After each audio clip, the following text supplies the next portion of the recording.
오늘 각자 다른 곳에서 예배 드리는 모든 교우들 한 분 한 분에게 하나님의 크신 은총이 함께 하기를 빕니다.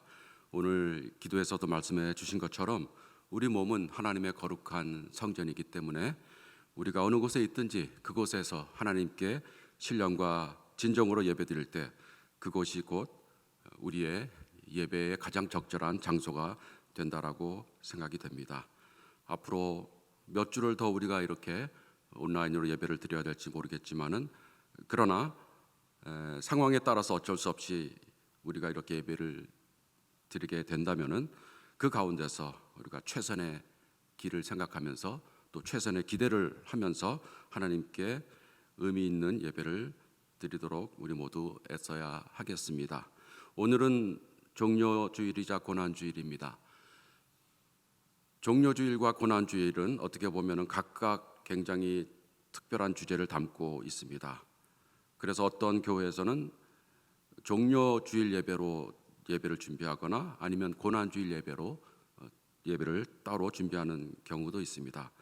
그러나 저는 가능한 대로 종료의 주제와 고난의 주제를 같이 묶어서 한 예배에서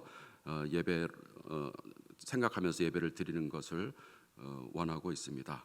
그래서 오늘도 예배를 우리들이 드리다 보면은 찬양이라든가 성경 봉독이라든가 설교나 여러 기도문들이 사실은 호산나와 같은 승리에 찬 그런 주제와 또 고난과 순환, 죽음, 십자가와 같은 또 어두운 주제가 같이 섞여 있는 것을 느낄 수 있을 것입니다. 어떻게 보면은 이 두 주제가 밝음과 어두움, 찬란한 승리와 또 큰 고난, 이것이 섞여 있는데 그 섞여 있는 것이 우리들에게 어떤 의미를 주느냐 하는 그 신비를 찾아냄으로써 우리들이 더욱더 깊은 깨달음을 얻을 수 있다라는 생각이 듭니다. 오늘 설교 제목을 저는 호산나에서 스타우로 데토까지로 잡았습니다. 우선 설교 제목에 대한 궁금증을 풀어드려야겠습니다. 호산나는 많이 들어본 단어인데 스타우로 데토는 과연 무엇일까? 우리들에게 정말로 익숙하지 않은 단어입니다. 스타우로 데토라는 단어는 오늘 우리가 읽은 마태복음 27장 22절과 23절에 나오는 단어로서 그를 십자가에 못 박으시오라는 식으로 번역된 그 문장의 원래의 그리스어 표현이 되겠습니다. 영어로는 Let him be crucified 혹은 Let him be being crucified 이렇게 이제 번역이 되어 있습니다. 영어 번역이나 한국 번역에서는 여러 단어로 구성되어 있지만은 그리스어 원어에는 이것이 단 한 단어로 구성이 되어 있습니다. 그리스어의 특성상 그 동사 안에 모든 격과 또 시제나 이런 것들이 한꺼번에 담겨 있습니다. 그래서 스타우로 테토라는 이 단어는 스타우로라는 동사의 3인칭 단수 수동태 명령형이고 시제는 이제 그리스어에만 있는 특별한 시제인 부정과거에 속합니다. 특별히 저는 이 단어가 수동태 명령이라는 것에 주목을 하고 싶습니다. 그래서 우리가 읽은 번역에는 그를 십자가에 못 박으시오라고 되어 있지만은 개역 성경에는 십자가에 못 박혀야 하겠나이다 이렇게 되어 있습니다. 그래서 그가 십자가에 못 박혀야 하겠다는 식의 수동적인 의미를 번역에서 담고 있습니다. 굳이 이 단어에 대해서 자세하게 설명을 드리는 것은 이 단어가 정말로 굉장히 정확하게 당시 군중들의 요구를 그 안에 담고 있기 때문입니다. 구체적으로 누구를 십자가에 못 박을지는 정확히 표현이 되어 있습니다. 그를 십자가에 못 박게 하여야 한다. 그렇지만은 수동태 명령문을 사용함으로써 누가 그를 십자가에 못 박는지에 대해서는 애매하게 놔두고 있습니다. 우리가 상식적으로 생각해 봐도 명령을 할 때 혹은 어떤 요청을 할 때 그 사람에게 그를 십자가에 못 박으세요라고 요청을 하면은 그 명령을 받는 사람이 예수를 십자가에 못 박아야 되겠죠. 그러나 수동태 명령으로 말함으로써 그를 십자가에 못 박히게 하십시오, 이렇게 얘기를 하는 것이죠. 그래서 그 처형을 행하는 주체가 누구인지가 애매하게 표현이 되는 것입니다. 군중들은 분명히 자신들이 십자가형을 집행할 권한이 없었고 따라서 그에 대한 책임이 없다는 것을 잘 알고 있습니다. 그리고 더 나아가서 빌라도에게 이런 유혹을 하는 것이죠. 이런 제안을 하는 것이죠. 빌라도에게 일종의 면죄부를 주려고 하는 것이죠. 즉 이스라엘의 법에 따르면은 이 사람 예수는 죽을 죄를 저질렀기 때문에 이미 예수의 처형은 결정이 된 것이다. 그러니까 빌라도 당신은 그냥 처형이 진행되도록 가만히 놔두면 된다. 이런 식으로 얘기하는 그 뜻이 이 스타우로 테토라는 표현 속에 담겨 있다라고 생각이 됩니다. 그러한 해석이 일리가 있다라는 것은 우리가 그 이후에 이루어지는 빌라도의 행동을 통해서 명확하게 확인을 할 수 있습니다. 빌라도는 정말로 그 제안을 의식을 하고 있었던 것 같습니다. 그는 예수가 죽을 만한 죄가 없다는 것을 분명히 알고 있었지만은 군중들의 불의한 요구를 거절하지 않았습니다.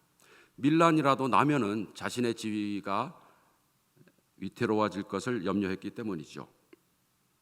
24절을 보니까 그는 이 상황을 매우 심각하게 고려하고 있었습니다.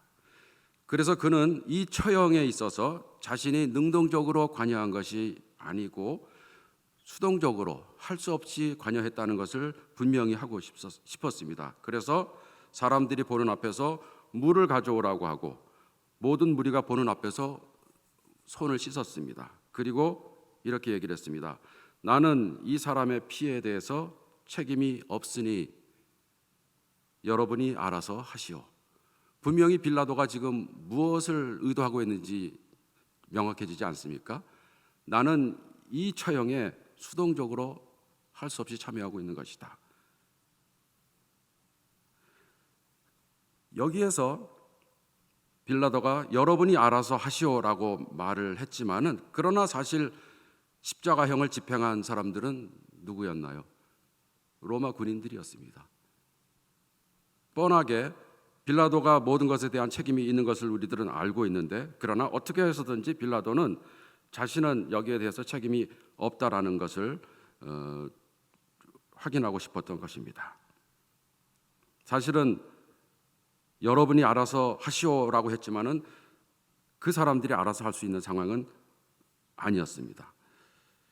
이렇게 빌라도는 자신이 예수의 처형에 대해서 아무 책임이 없다라는 것을 명확히 하고 싶었지만은 그러나 아쉽게도 그와는 정반대로 전 세계의 기독교인들은 근 2000년 동안 예수께서 빌라도에게 고난을 받으사 십자가에 못 박혀 죽으시고라고 되뇌고 있습니다. 얼마나 역설적인 상황이 되고 있습니까? 스타우로 테토라는 이 외침은 우리가 만약에 2000년 전에 예루살렘에 있었더라면은 멀리서도 분명히 들을 수 있는 그런 외침이었을 것입니다. 22절과 23절을 보면은 그들이 단순히 외친 게 아니고 목청이 터져라 하고 외쳤다는 것을 알 수 있습니다. 아마 빌라도가 그 소리를 들었을 때 굉장히 위협을 느꼈을 정도였던 것 같습니다. 저는 이 구절을 읽으면서 정말로 당시에 이스라엘 사람들이 예루살렘 거민들이 정확하게 이 그리스어로 스타우로 테토라고 외쳤을까? 아니면은 이 단어가 실제로 그들이 외친 다른 단어를 번역한 것일까에 대해서 조금 고민을 해봤습니다. 여러 가능성이 있는데요. 당시에 그 지역에서 통용되던 언어가 세 가지가 있었습니다. 하나는 히브리어의 일종인 아람어가 쓰이고 있었고 또 하나는 그리스어, 또 하나는 라틴어였습니다. 그런데 빌라도가 로마 사람이니까 아람어는 안 썼을 것 같고 라틴어나 그리스어 중에서 하나를 썼을 것 같은데, 당시 라틴어는 귀족층들이 주로 쓰는 단어였습니다. 그리고 어떤 공식적인 문서에서 쓰는 단어였습니다. 그리고 그리스어는 오늘날 영어만큼 혹은 영어보다도 더 많이 전 세계적으로 쓰이는 단어였습니다. 일상적인 삶에서도 당시에 쓰였고 시장에서도 통용되는 단어였습니다. 그래서 제가 생각할 때는 제일 가능성이 많은 것은 실제로 거기에 모인 군중들이 외쳤던 구체적인 그 단어가 그리스어 이 단어라는 생각이 듭니다. 스타우로테토라는 그 구체적인 단어를 당시 수많은 사람들이 외쳤을 것으로 생각이 됩니다. 만일 우리가 그들이 이렇게 외치는 시위의 현장을 중계했다면은 우리가 2002년 월드컵 중계 때 대한민국이라는 그 구호를 많은 사람들이 외치면서 멀리서도 그 소리를 놓칠 수 없었던 것처럼, 그 당시 예루살렘에 있었던 그 수많은 사람들은 스타우로테토라는 단어를 목청껏 외쳤을 것으로 우리가 상상할 수 있습니다.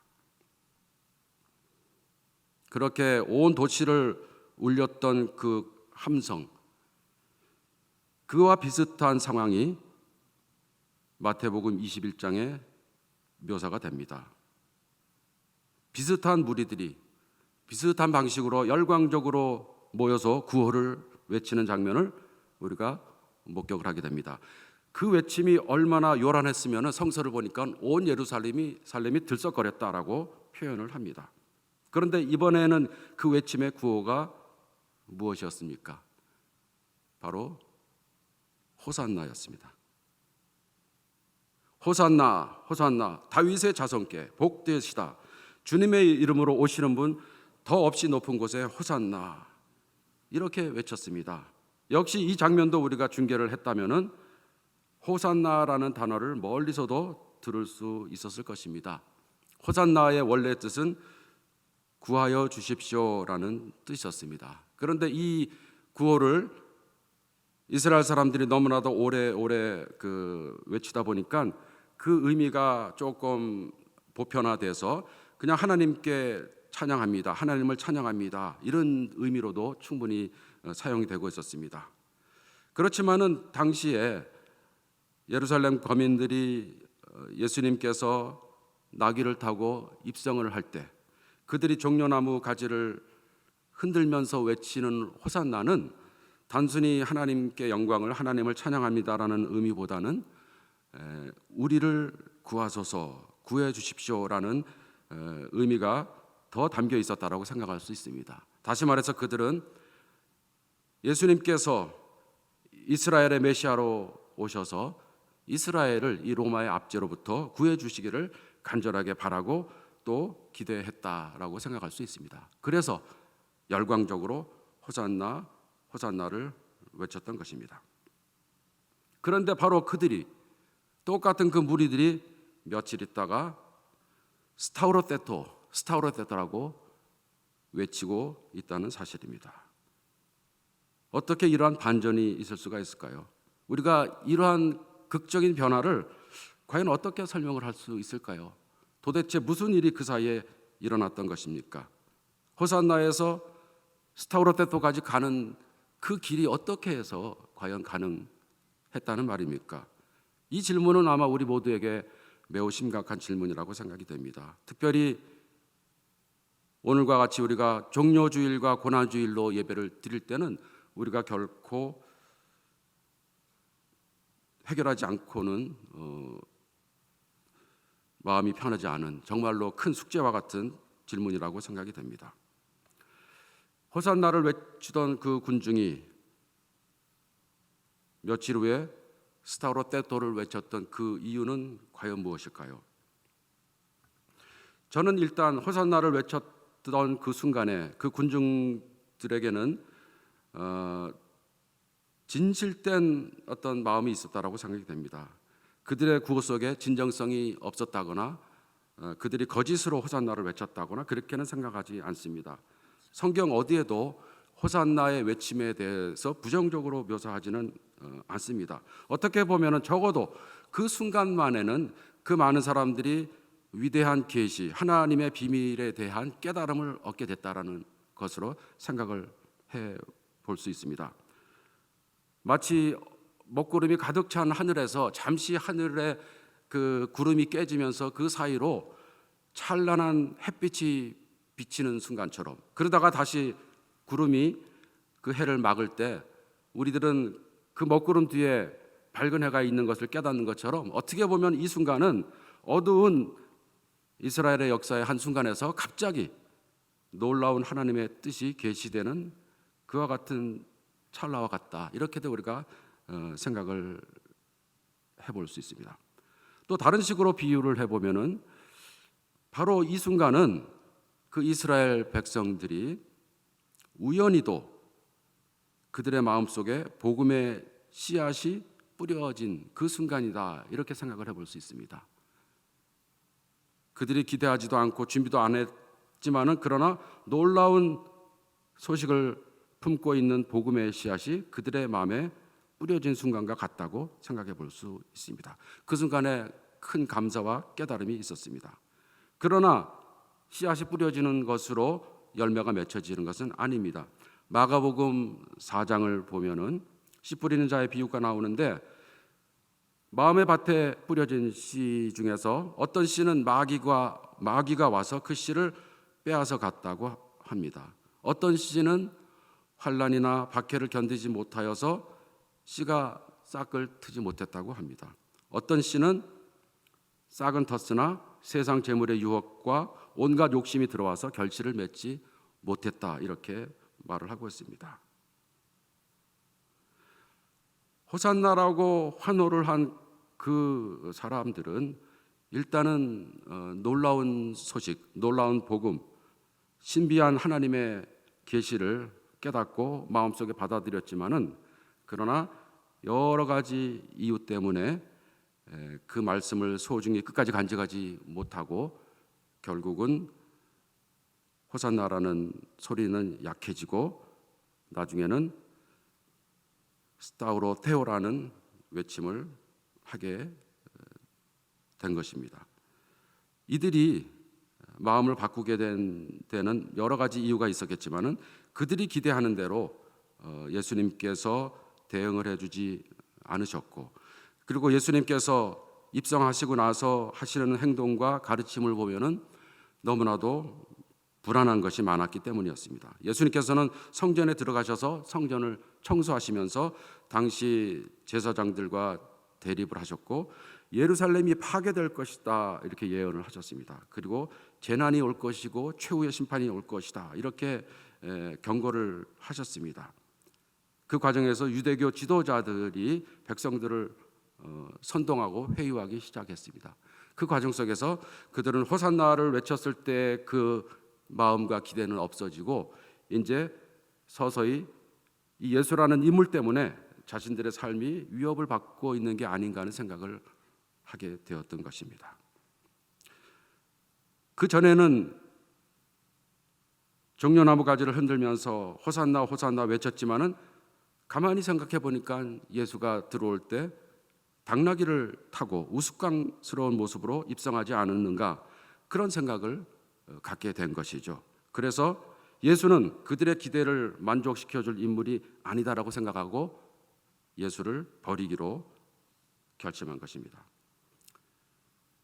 이것이 바로 호산나라는 구호가 스타로테오라는 구호로 바뀌게 된 이유가 아닐까 생각이 드는 것이죠. 이것은 특별히 예루살렘 거민들이 악하고 나빠서 그랬던 것만은 아닐 것입니다. 우리들도 자칫 잘못하면은 우리들의 삶이 평온하고 우리가 세상으로부터 존경을 받고 살아갈 때는 우리가 기독교인이라는 것을 자랑스럽게 생각하고 또 열심히 드러내면서 삶을 살지만은, 그러나 우리가 우리의 신앙 때문에 핍박을 당하거나 손해를 보거나 다른 사람의 손가락질을 당하는 일이 있다고 한다면은, 과연 우리는 계속해서 호산나를 외치는 삶을 살 수 있을 것인가, 그런 생각을 하라는 경계로 우리가 이 말씀을 받아들일 수 있습니다. 이 백성들의 잘못된 회심을 통해서 우리가 분명히 확인해야 될 것은 예수님께서 우리들에게 메시아로 구세주로 오실 때 분명히 우리들의 삶 속에서 포기하고 바꿔야 할 것이 있다라는 사실입니다. 내가 갖고 있는 기존의 생각과 관습, 내가 갖고 있는 가치관과 생활 습관을 그대로 유지하면서 그저 예수께서 오셔서 나의 삶을 있는 그대로 받아들이고 축복해 줄 것을 바란다면은 우리의 신앙이 위기를 겪을 수가 있게 되겠죠. 분명히 우리가 따라하기 힘들 정도의 개혁을 하나님께서는 우리에게 요구하십니다. 나를 버릴 각오가 되어 있지 않다면은 우리가 감히 예수님을 그리스도로 메시아로 고백하기가 너무나도 힘들다는 것입니다. 이와 같은 큰 구호 속에서 흥분하고 소동을 피우는 그런 그 분위기 속에서 예수님은 매우 고요했습니다. 그분은 잠잠했고 평정심을 유지하셨고 평상적인 모습을 보여주셨습니다. 호산나 구호가 외쳐진다고 해서 우쭐해하거나 흥분해하지 않으셨던 것 같습니다. 묵묵하게 예루살렘에 입성하셨습니다. 그리고 또한 스타로테오라는 그를 십자가에 못 박으라는 그런 구호가 외쳐질 때도 예수께서는 위축되거나 혹은 도망치지 않으셨습니다. 한결같이 평정심을 유지하면서 조금도 흔들리지 않고 똑같은 모습으로 그분께서 가셔야 할 길을 걸어가셨습니다. 주위 사람들이 호산나를 외치든 스타로테오를 외치든 예수의 가는 길은 조금도 흔들리지 않았습니다. 과연 그 비결은 무엇이었을까요? 저는 그 비결은 바로 겟세마네의 기도에 있다고 생각이 됩니다. 이 길이, 이 짐이, 이 십자가가 예수님에게도 분명히 너무나도 힘든 길이었던 것은 확실하죠. 그는 하나님께 나가서 기도했습니다. 하나님, 이 잔을 나에게서 돌려주십시오. 너무나도 어렵고 무거운 잔입니다. 그러나 나의 뜻대로 하지 마시고 아버지의 뜻대로 해 주십시오. 과연 어떻게 해서 이런 기도가 나올 수 있을까요? 그것은 바로 하나님의 선함과 하나님의 전능하심에 대한 믿음이 확실했기 때문이 아니겠습니까? 하나님의 주권과 하나님의 선한 그 성품을 확실하게 믿고 있었기 때문에 자신이 모든 것을 결정하지 않고 모든 것을 하나님께 맡겼던 것입니다. 절대적인 신뢰, 이것이 바로 우리 신앙의 본질입니다. 우리의 일상적인 삶 가운데서도 우리가 참된 기독교인이라고 하면은 하나님을 절대적으로 신뢰해야 하는 것이죠. 그리고 하나님께서 우리에게 원하는 삶을 타협하지 않으면서 삶을 살아가야 하는 것이 되겠죠. 하나님께서는 우리들의 삶 속에서 어떤 것을 원하십니까? 하나님은 자비를 원하시고 화평을 원하시고 정의를 원하시고 진리를 원하시지 않습니까? 우리가 삶을 살아가면서 이런 소중한 가치들을 내팽개쳐 버리고 우리 자신의 이익을 위해서, 우리 자신의 안전을 위해서 우리가 악한 세력과 타협을 한다면은 그 순간에 우리들은 스타우로세오라고 외치는 저 군중들과 조금도 다른 것이 없다라는 생각을 합니다. 오늘 우리가 읽은 빌립보서를 보면은 그와 같이 끝까지 흔들리지 않고 하나님의 뜻에 순종하는 성자의 모습을 잘 그려주고 있습니다. 우리가 읽은 이사야서의 본문은 예수께서 이 어려운 기간 동안 어떤 자세로 어떤 마음으로 그 순간순간을 걸어가셨는지를 잘 표현한다라고 생각이 됩니다. 그래서 다시 한번 조금 몇 구절을 읽어보려고 합니다. 예수님의 그 심정으로 한번 이 구절들을 살펴보겠습니다. 주 하나님께서 나를 도우시니 그들이 나를 모욕하여도 마음 상하지 않았고 오히려 내가 각오하고 모든 어려움을 견디어냈다. 내가 부끄러움을 당하지 않겠다는 것을 내가 아는 까닭은 나를 의롭다 하신 분이 가까이에 계시기 때문이다. 누가 감히 나와 다투겠는가? 함께 법정에 나서보자. 나를 고소할 자가 누구냐? 나를 고발할 자가 있으면은 하게 하여라. 주 하나님께서 나를 도와주실 것이니 그 누가 나에게 죄가 있다 하겠느냐?